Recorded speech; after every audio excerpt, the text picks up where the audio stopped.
এই গাইস আসসালামু আলাইকুম। সকাল সকাল কাজে নেমে পড়ছি। এখন বাজে প্রায় 7টা 10। আমি ফুড পান্ডার ডেলিভারি কাজ করি। এটা হচ্ছে গুলশান 2 আসলাম। অনেক ঠান্ডা আজকে, সুইডার মানে কিচ্ছু পরি নাই, গায়ে শুধু একটা পাতলা ফুড পান্ডার টি শার্ট। এটা পরে এত সকালে ডিউটি করতেছি, খুবই ঠান্ডা লাগতেছে, শরীর কেঁপে উঠতেছে।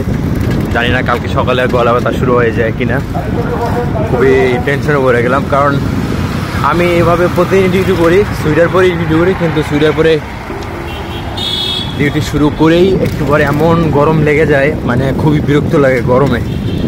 এই জন্য আজকে ঘুম থেকে উঠেই সরাসরি সুইডারটা খুলে ফেলে শুধু এই পাতলা একটা গেঞ্জি পরেই কাজে নেমে গেছি।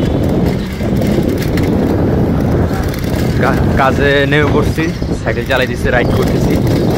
কিন্তু এই এমন একটা ঠান্ডার সময় খালি গায়ে রাইড করাটা খুবই কষ্টকর, খুব ঠান্ডা লাগে। আর একবার ঠান্ডা লাগলে খুব বিপদ।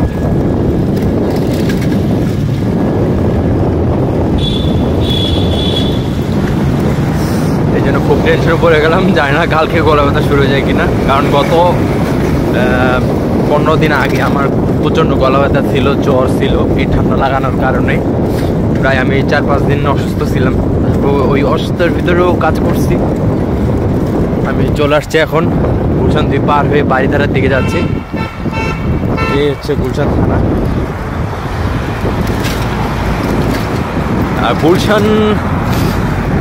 গুলশান 2, গুলশান 1, বনানী, এই 3টে এলাকা খুবই ভিআইপি। বাংলাদেশ ঢাকা শহরের ভিতর সবচেয়ে দামি এলাকা এবং ভিআইপি। এখানে বিশেষ করে ফরেনিয়াররা থাকে। ওকে, এখানে বিশেষ করে ফরেনিয়াররা থাকে। এখানে আপনি যদি ঘুরতে আসেন গুলশান এলাকায়, তাহলে বিশেষ করে ফরেনিয়ারদের দেখতে পাবেন। এবং বিদেশিদের বসবাস বেশি এই জায়গায়। মূলত এলাকাটা এই জন্যই ভিআইপি। এবং শুধু তাদের জন্য না, ঢাকার কর্পোরেশন, ঢাকার যে আছে সোসাইটি আছে,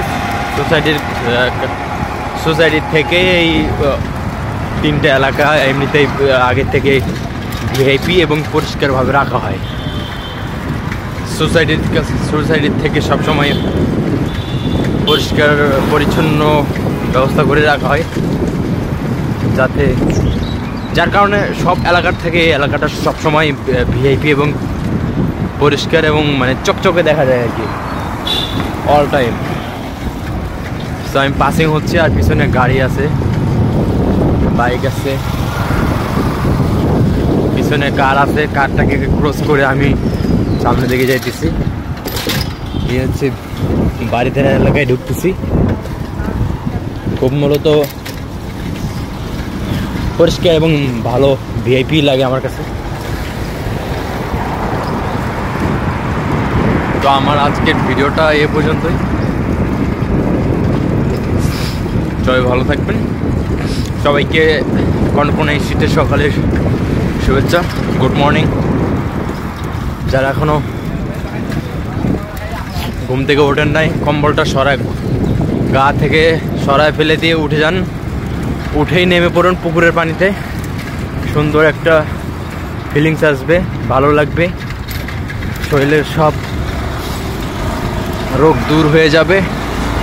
আমার পিছনে সেনাবাহিনী হয়েছে, ডিউটি করতেছে, আমিও আমার ডিউটি করতেছি।